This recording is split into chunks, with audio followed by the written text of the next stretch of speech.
Ça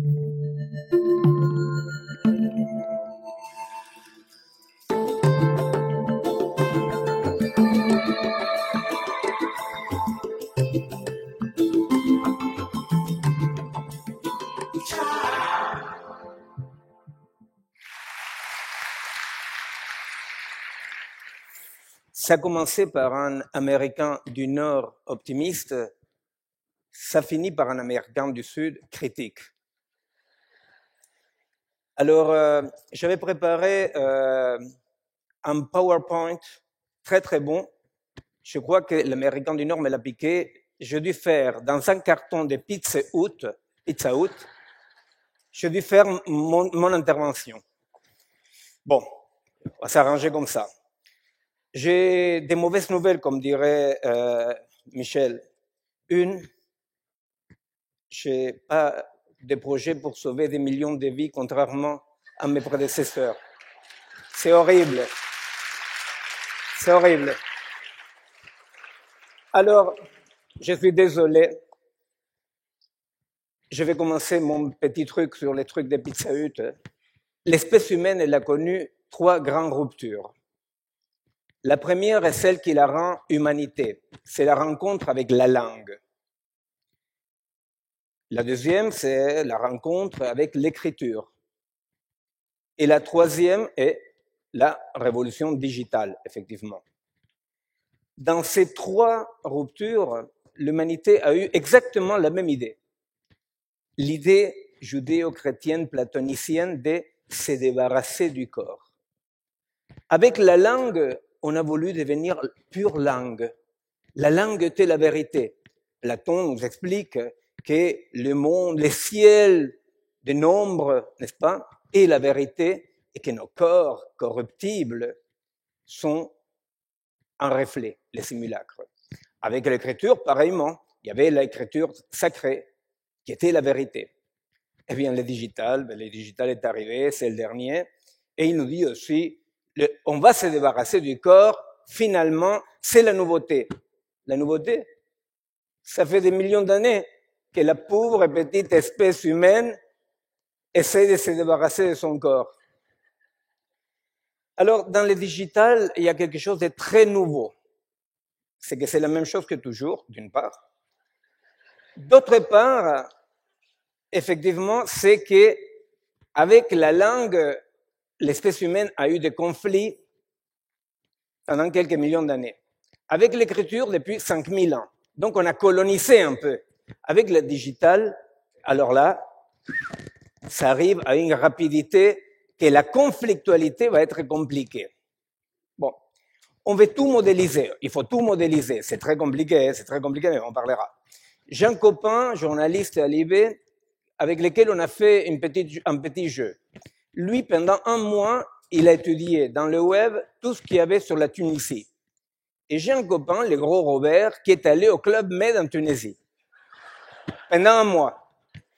Quand le gros Robert est revenu, on l'a mis à côté du mec de l'IB et on a dit, lequel de deux connaît mieux la Tunisie?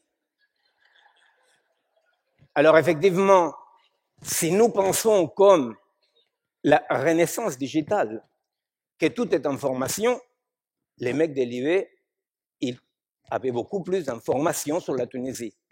Mais il y a une différence entre information et connaissance. Le gros Robert avait mis son corps dans la Tunisie. Vous comprenez? Son corps avait été affecté. C'est-à-dire ce truc corruptible, le corps. Vous avez entendu parler? Alors effectivement, le problème du mec de l'IB, c'est qu'il ne pouvait pas tout modéliser, tout modéliser. Il avait des limites. Il y avait toujours du bruit. Là, le bruit était des gros Robert, effectivement, le corps du gros Robert, qui n'était pas tout à fait encore modélisable. C'est dommage. C'est dommage si vous connaissez Robert. Alors, le problème, c'est que pour Robert, il y avait des limites. Larges, mais des limites. Et donc, les limites lui permettaient d'avoir quelque chose d'absolument aberrant pour notre époque digitale, du sens. En tant que les journalistes de l'IB, dans une information illimitée, il y avait du mal à donner du sens. Parce que comment donner du sens si l'information elle est illimitée? Comment donner du sens si c'est l'infini? Ah, peut-être que les corps du gros Robert étaient la condition pour avoir du sens dans la vie. Peut-être, je dis. Alors, les limites de Robert, les failles de Robert, c'est ce qui permettait que la vie ait du sens. En tant que, pour les journalistes de l'IB que je nommerai pas, sauf à la fin, effectivement, il pouvait avoir des défaillances. Il y a une différence énorme entre les failles structurant la vie et les défaillances d'une bécane. Croyez-moi sur parole. Alors, effectivement, on veut augmenter. On va augmenter l'homme, on va faire mourir la mort. L'autre jour, j'étais dans un congrès des transhumanistes et j'arrive, je me crus revenu à mes années d'internat en psychiatrie. Il y avait une nana qui intervenait avec véhémence, elle disait, et si on veut mourir dans une société transhumaniste? Et il faut la médiquer, je dis, il faut la médiquer. Je me suis même fâché avec celui que j'ai pris pour l'interne des gardes, parce que j'ai dit, tu as une nana qui dit qu'elle veut avoir le droit de mourir et tu la médiques pas. Et alors, sans parler de ces mondes fantastiques dans lesquels en Afrique et en Amérique du Sud, les amis, on a le droit de mourir, et même jeune. Alors, effectivement, on veut augmenter. Alors, à la NASA, il y a des études très, très sérieuses pour dormir moins. Parce qu'effectivement, ça sert à quoi de dormir? Dormir moins. Réduire les temps de sommeil. Je crois entendre dire aussi qu'on pourrait profiter du temps de sommeil, mais bon, je ne vais pas quand même me moquer de tout le monde parce que vous mélangez en sorte. On veut améliorer la mémoire. La mémoire animale et la mémoire humaine fonctionnent sur un principe fondamental, l'oubli.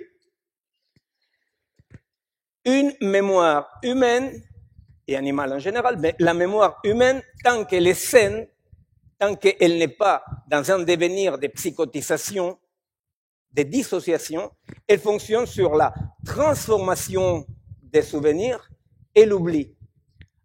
Alors, pour celles qui encore lisent avec des papiers, il y a mon compatriote Borges, Jorge Luis Borges, qui a écrit un très bon conte qui s'appelle Funes le Mémorieux, qui est un mec qui subit la torture terrible de ne pas pouvoir oublier. Alors, finalement, on dit, on veut vaincre la mort. J'ai un copain, Pedro, qui lui travaille dans mon équipe de biologistes avec des nanos, donc je ne suis pas un obscurantiste total, qui m'a dit, mais Miguel, tu as raison, mais moi, si on me donne un ticket pour 100 années encore, je les prends. Mais vous savez quoi?